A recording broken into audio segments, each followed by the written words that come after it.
Howdy brewers, welcome to recipe designing. So essentially, if you're at a point now, if you're just starting out home brewing, or you've reached a plateau on where you are, whether you're an extract brewer wanting to make the step to brewing with extract and specialty grains, or if you want to make the leap to all grain brewing, here's some tips on how to do it.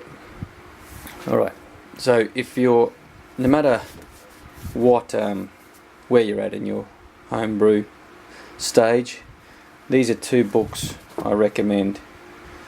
You don't need both. They essentially cover the same thing, being the ingredients you need, how to mash, how to steep, how to add your hops, when to add them, how long to boil for, off flavours, how to avoid the off flavours, and also some recipes. So, The Complete Joy of Home Brewing by Charlie Papazian. Not sure how to say his last name. So, here's a couple of ingredients. He's got an IPA here that you do with dry malt extract and some specialty grains, and gives you a hopping schedule and some weights, both in imperial and metric.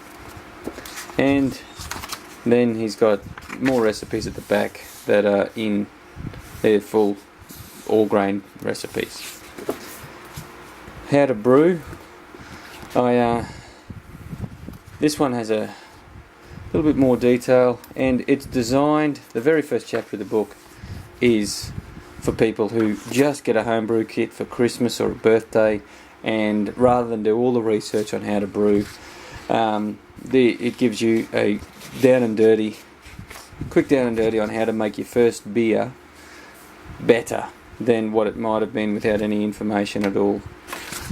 And it also goes into a bit of detail, like if you're really wanting to get, you're happy with your home brews, but you think maybe I could squeeze a little bit more flavour, or I want to get it a bit closer to the style. They've got things in here like how to read a water report, and the different elements and different brewing salts you'll need to adjust your water chemistry. And the last point I'll bring up in this book is a really good troubleshooting section. It's called Is My Beer Ruined? With common problems and common off flavours, and it goes into the cause or likely cause and how to avoid for next time.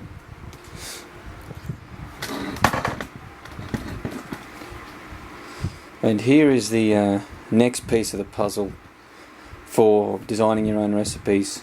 It's called Designing Great Beers by Ray Daniels. There isn't a single recipe in the book, which I really like, because it really challenges you to read the book. It's divided into two parts. It's not meant to be read in order. You pick a chapter that you want to read about, the first part is on ingredients and how those ingredients flavour the beer. The second part is based on the American National Homebrew Championships from a few years ago, and it brings up some of the finalists and how those beers were made. For example, we'll just do a Bohemian Pilsner. So you do need to read the starting chapters of each part of this book to understand how to read these tables, but what these beers have are the type of malt used. So it has a range of a minimum of 59% in one beer up to a maximum of 95% in another beer, and the average amount that was used was 79%, and it goes through all the different types of grains used. Then for sticking with the Bohemian styles, tells you what the gravities were and the attenuation. Also gives you the hop varieties that were used and the frequency in which they were used for which beers.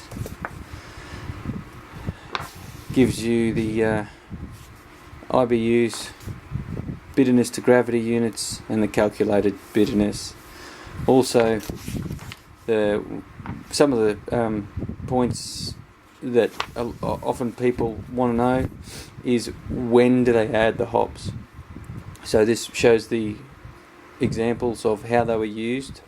So 18 different beers used SARS for bittering, 9 flavour, 12 in the aroma, and 8 in the dry hop. If you want to design your own beers, I do recommend this book above all others. It gives a great appreciation for how to make your own recipes. So part 2 will be coming up, where we start to talk about what you can do to design your beers, and also brewing software and how you can use that to design those beers. Happy brewing.